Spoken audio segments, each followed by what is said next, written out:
In the bright lights of the K-pop stage, where idols are icons and perfection is expected, very few see what happens behind closed doors.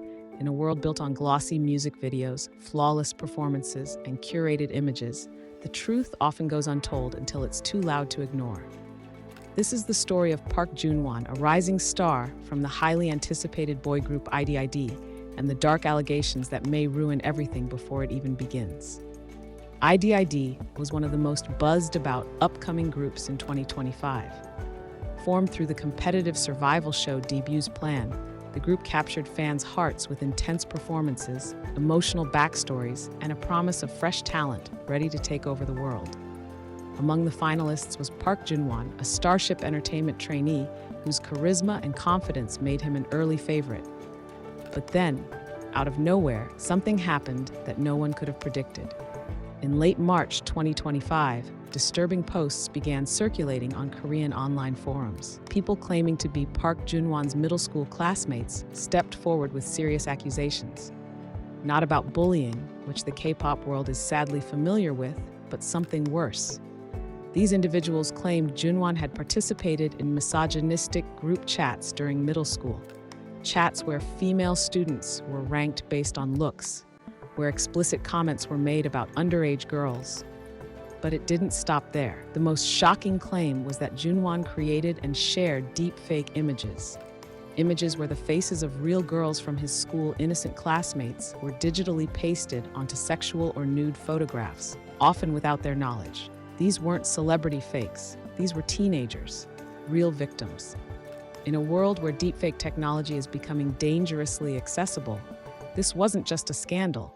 It was a serious ethical and possibly criminal issue. For those unfamiliar, deepfakes are AI-generated or edited images and videos that can look alarmingly real. They've become increasingly controversial, especially in South Korea, where lawmakers have begun cracking down on digital sex crimes.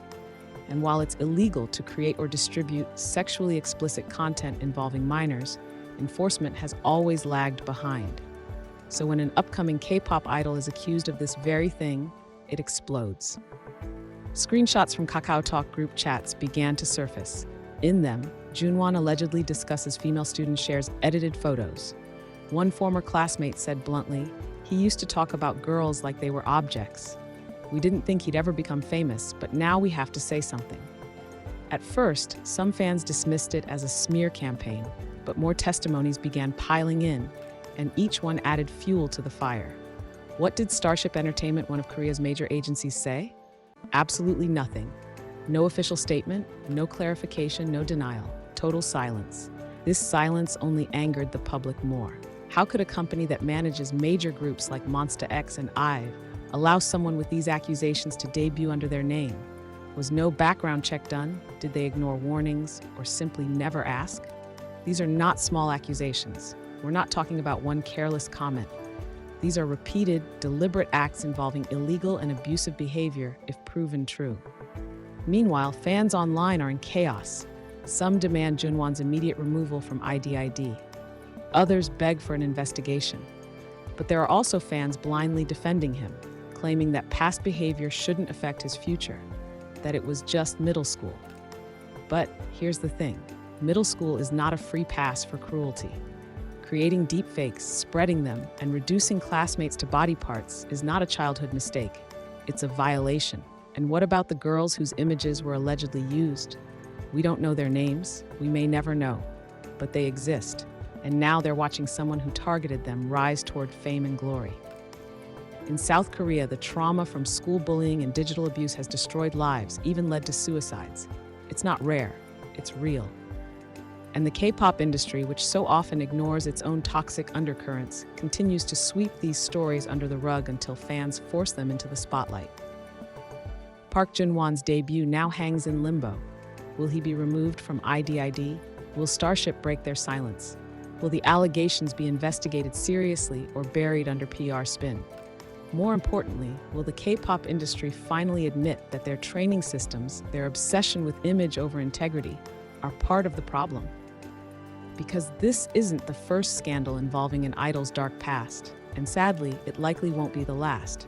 The cost of silence is always paid by the victims, and And unless agencies, fans, and the media start prioritizing ethics over aesthetics, nothing will change. Young idols need mentorship, companies need accountability, and fans need to stop treating their favorites like flawless and start holding them to basic human standards.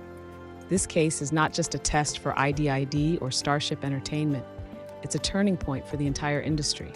What matters more, protecting an idol's image or protecting the people they've hurt? In a world addicted to performance, truth still matters. And the truth behind Park Junhwan's past, whether confirmed or not, deserves to be heard, investigated, and taken seriously. Because behind the glitz of K-pop, sometimes there's a darkness no spotlight can hide.